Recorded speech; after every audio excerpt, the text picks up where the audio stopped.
I'd like to talk about feeling emotionally fatigued or emotionally drained. But before we get on to talking about that, I would like to introduce myself. Hello, I am Ghazala at the Heart and Soul Cafe. If you've been here before, thank you so much for coming back. And if you're here for the first time, you're more than welcome. Emotionally fatigued or drained. Now, I have shared in previous videos, I have touched on this before, but I just wanted to delve into it a little bit more deeply. I have shared that I lost my son 4 years ago, sadly.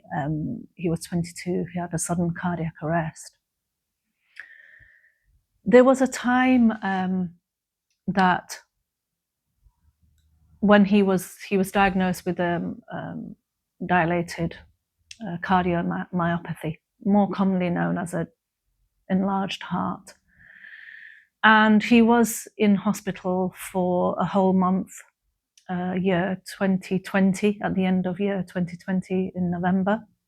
He came home, and this was during COVID, so we couldn't visit him. It was such a difficult time that we went through as a family, and he went through. It was so difficult. When he came home at the beginning of December 2020, we had 4.5 months with him before he very sadly passed. And during that time, we did have follow-up appointments at the hospital to see how he was doing, because he was on quite a lot of medication. And he had a consultant there that we'd see every time we'd go back. And one particular appointment, he was on quite a lot of medication, and the consultant was going through what each medication was about and what it was for. Okay. And so myself and my son were there, and the consultant was going through, this medication's for this, and this is for this. And my son picked up one bottle of pills and said, well, what's this for? What's this one for then? And the consultant said, this is exactly what he said, oh, this one's to stop you from dropping dead. Ha ha ha, as if that's some sort of joke.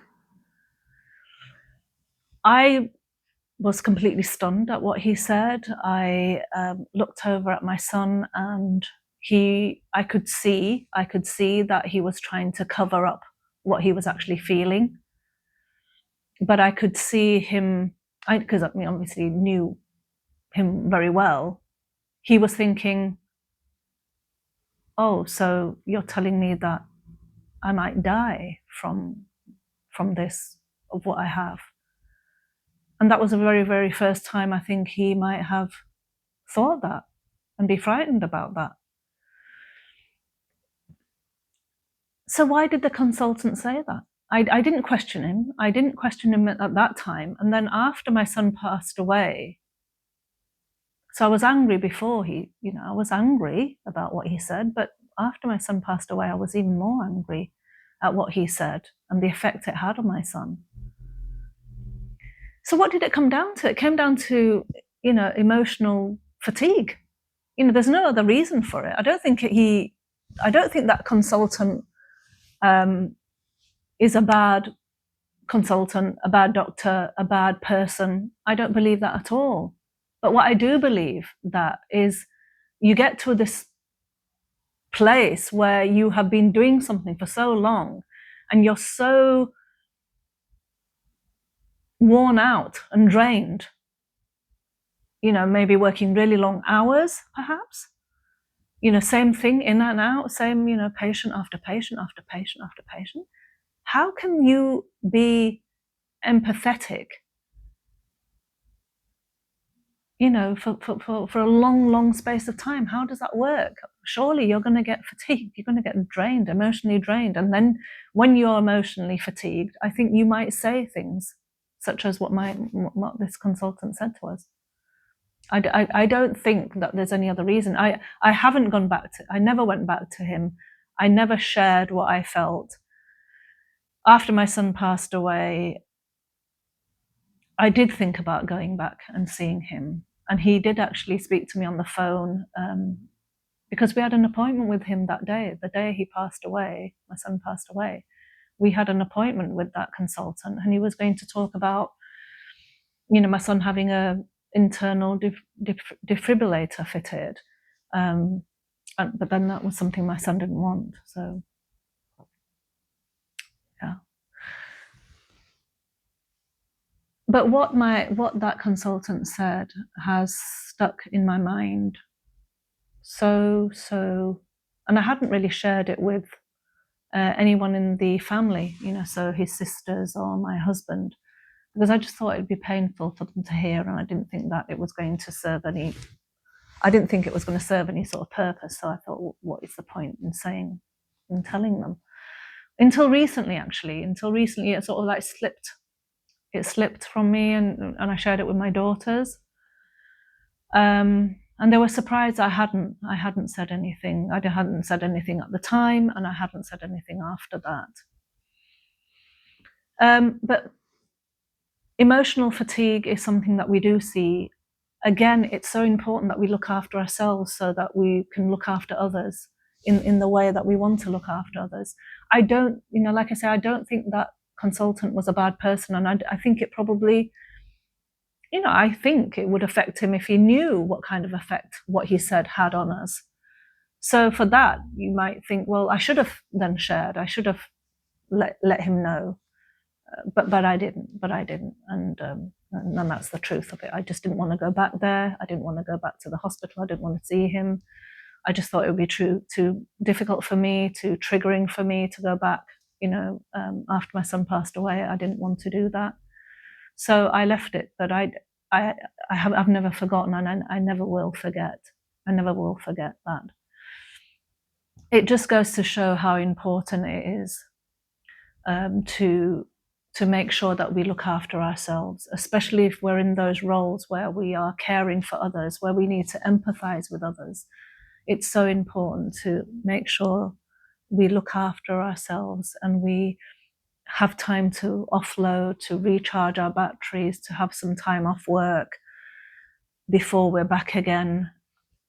And I know that we're so stretched when it comes to the medical profession, and when it comes to NHS, we are so overstretched. And I know that doctors, we have a few doctors in our family, and I know that they work really, really long hours, and it saddens me, really. It does sadden me, because we take the human side out of things and we become almost like robots, just functioning and just getting through. And and I know that it's a way of protecting yourself as well when you're someone like a doctor and you see ill health, and you see people who obviously sadly died, passed away, and you see children ill and things like that, that you have to probably build up a thick skin in order to do that kind of job. And I understand that.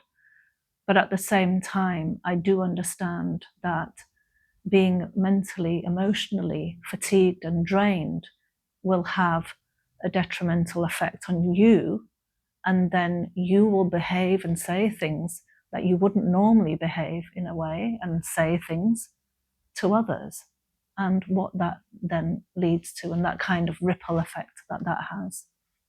So you can do acts of kindness, and I've shared that in previous videos where that has a ripple effect, but you can do things which are negative and say hurtful things to people, and that can have a ripple effect. And it might be something that you didn't intentionally mean to say, because you meant it in jest, or you meant it, as a joke. He obviously thought that he was talking to this 6'2" man, and that man, 6'2" man, can take that joke. But the thing is, I knew that my son was the youngest of my 3 children, and even though he was 22 and 6'2", he really was the baby of the family. And I knew he would have been shaking like a leaf as a result of what that consultant said to him. And if that consultant had known that it would have that kind of effect on this, what he could see as a man in front of him who was, my baby, he wouldn't have said that. I'm sure he wouldn't have said that. I don't believe that he's a horrid person or anything. So it is really, really important to think about that, to think about if you are in that role where you're caring for others, where you need to empathize with others, that you make sure that you are in a place yourself to deal with that,